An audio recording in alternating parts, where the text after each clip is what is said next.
Manyaman at masanting. Dalawa lang po yan sa Kapampangan words na alam ko. Ang masarap at maganda. Paano ba naman? Sobrang sarap talaga ng mga putahe sa kanila. Diyan po kami galing, ang aming pamilya sa Pampanga, at ang ganda rin ng kanilang probinsya. Kaya, mag-road trip tayo ngayon sa tinaguriang the culinary capital of the Philippines. Kaya ang nanay ko, masarap din magluto yan. Alamin natin ang mga in and out doon, at balita ko, may bago pa rin daw doon. Tara let's, may Kenny na sa Pampanga. Muntata na Kenny, no ka rin pa ba? Sa lugar kung saan pagsulong ng magandang pagnenegosyo at turismo ang alok sa mga tao, eto na, ang Pampanga. Pero bago pa mamayagpag ang Pampanga ngayon, pinadapa ito ng isang trahedya noon. ika-15 ng Hunyo, 1991. Sa pagputok ng Mount Pinatubo, nasimot lahat ng mayroon sa probinsyang ito. Ang yaman, ganda, at kinabukasan pa ng mga taga rito. Simot lahat ng nagngalit ang kalikasan. Nasukat ang katatagan at pananampalataya ng mga kababayan nating Kabalen. Pero dahil likas na malikhain at matatag ang mga Kapampangan mula sa mga abong tumupok sa buong lalawigan, dito na umusbong ang disenyo Pinatubo. Gawa mismo sa lahar ng nag-alborotong bulkan ng mga produktong pang-world class.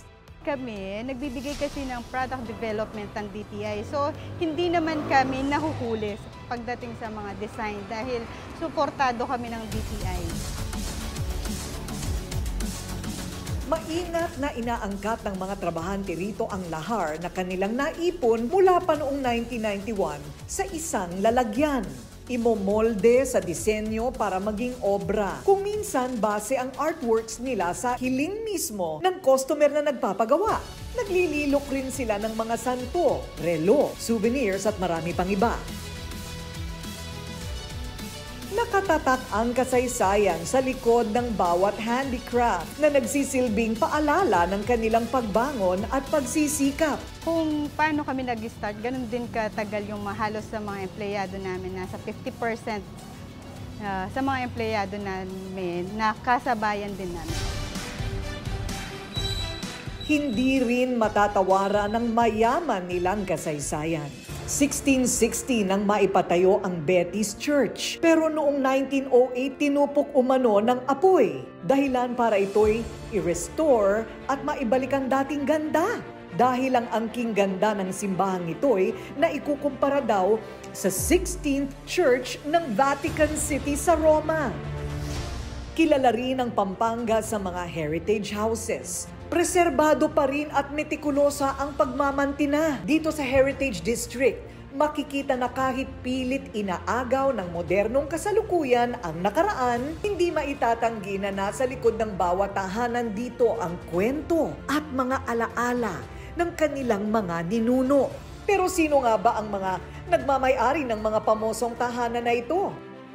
Pagka po sinabing heritage houses, malalaking mga bahay yan. So, yun talagang mga may kaya po sa buhay ang mga unang nakatira.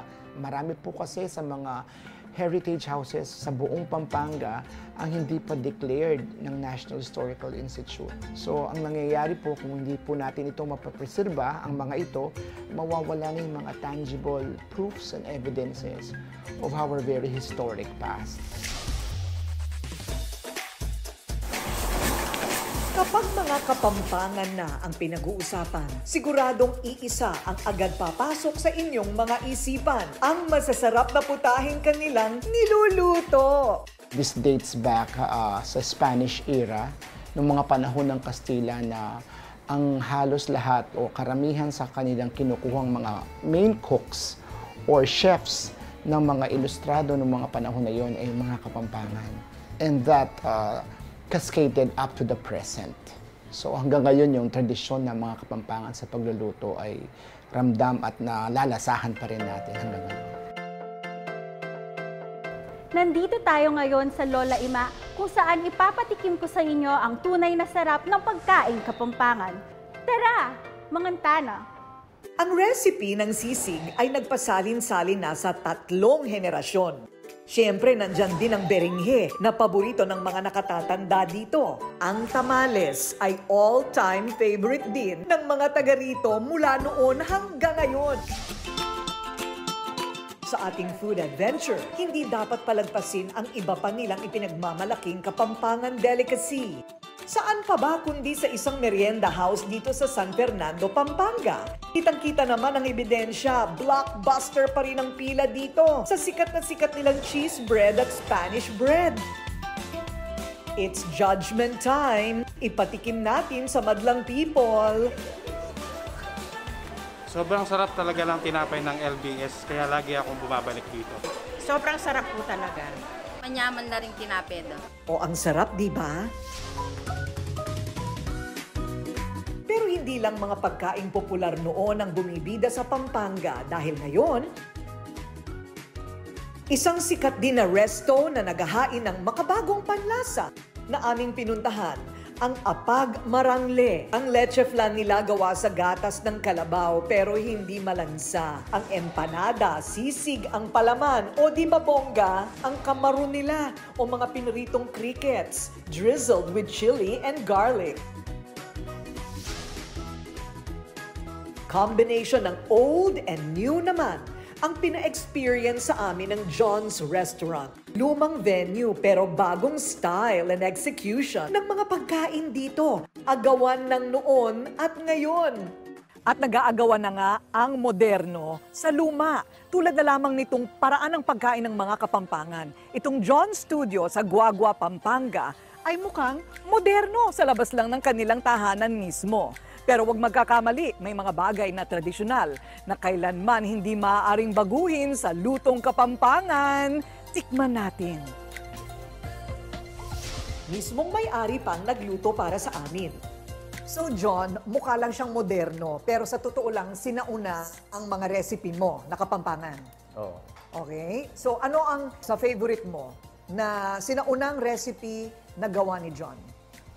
Pinaka-paborito kong recipe ng Kapampangan, siyempre, burong kanin. Burong kanin. O hindi lahat nakakaalam ng burong kanin, ito yon. Ayan. O.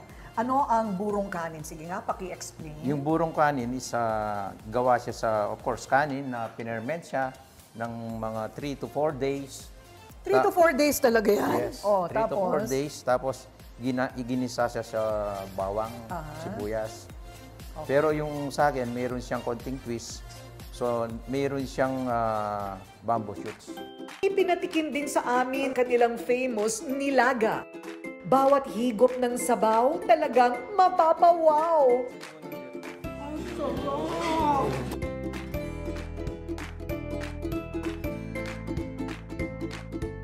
Moderno ang aming setting in the sense na ang design ng aming kusina ay moderno. Pero may mga bagay na hindi mo pwedeng baguhin. Kailangan itong maging traditional. So may mga twist lang na ginagawa si John sa kanyang pagluluto, but still the traditional has very deep meaning to it. Pero hindi rin maikakaila na sumasabay sa pagbabago ang Pampanga. Hindi magpapahuli ang Pampanga sa mga ina pasyalan, tambayan at mga outdoor activity. Dito sa Wilson's Tree Bank, makikita ang the other side ng Pampanga. Ang mga mulberry tree kasi rito imported pa mula Chicago, USA. At akalain ninyong dahil likas na maparaan ang mga Kapampangan. Healthy ang mga punong ito. At pwede ka pang mag-mulberry picking sa halagang 50 pesos lang.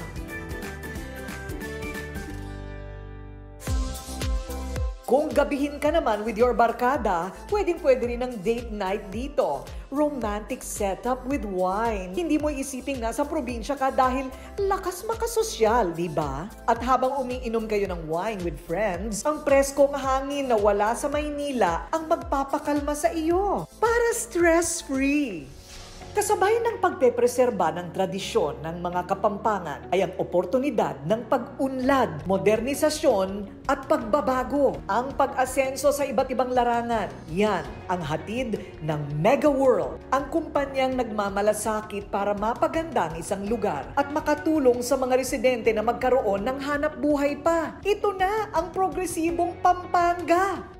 Simula mga 1920 noong ito'y asukarera pa lamang, hindi na talaga napigilan na ang pamamayagpag ng lugar na ito, kaya't maging dito sa modernong panahon, ito pa rin sa bahaging ito ng probinsya ang magiging sentro ng komersyalismo at hanap buhay dito sa makabagong Pampanga. Ito ang Mega World Capital Town.